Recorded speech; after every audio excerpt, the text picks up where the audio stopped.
Star दागिने चोरट्यास शहर पोलिसांनी केली अटक, मुद्देमाल जप्त. कारंजा शहर पोलिसांनी घरातून दागिने लंपास करणाऱ्या चोरट्यास अटक करून त्याच्याकडून चोरीचा मुद्देमाल जप्त केले आहे. पोलीस स्टेशन कारंजा शहर येथे फिर्यादी वैशाली सुधाकर जाधव 59 रा. सम्राटनगर कारंजा यांनी जबानी रिपोर्ट दिला की जुलै 17 रोजी ओळखीचा आरोपी त्यांच्या घरी आला होता.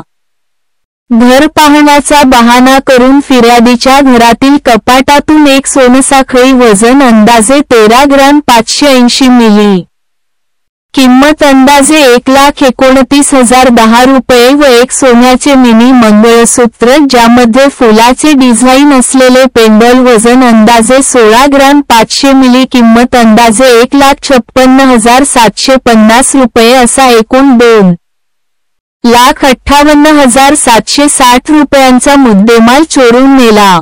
या प्रकरणी कलम 305 BNS प्रमाणे गुन्हा दाखल करण्यात आला.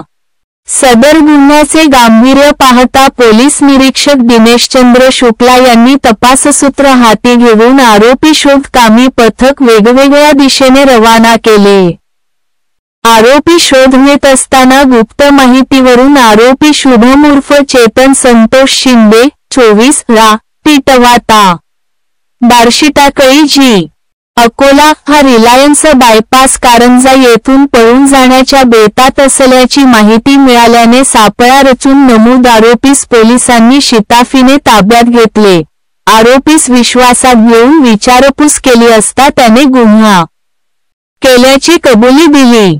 आरोपीच्या ताब्यातून 2 पंचासमक्षवर नमूद चोरी गेलेला मुद्देमाल जप्त करण्यात आला आहे. सदरची कार्यवाही पोलीस वाशिम अधीक्षक अनुज तारे, अप्पर पोलीस अधीक्षक लता फड, कारंजा उपविभागीय पोलीस अधिकारी प्रदीप पाडवी यांचे मार्गदर्शनात कारंजा शहर पोलीस स्टेशनचे पोलीस निरीक्षक दिनेशचंद्र शुक्ला, सपोनी जयदीप पवार, पोहवा गणेश जाधव, पोहवा मयुरेश तिवारी, पोहेको अजय धनकर, पोहवा उमेशकुमार बिबेकर, पोका नितीन पाटील, पोको अनीस निमसुरवाले, पोको अमित भगत, पोको मोहम्मद परसुवाले यांनी केली असून पुढील तपास पोहवा गणेश जाधव यांनी केली आहे.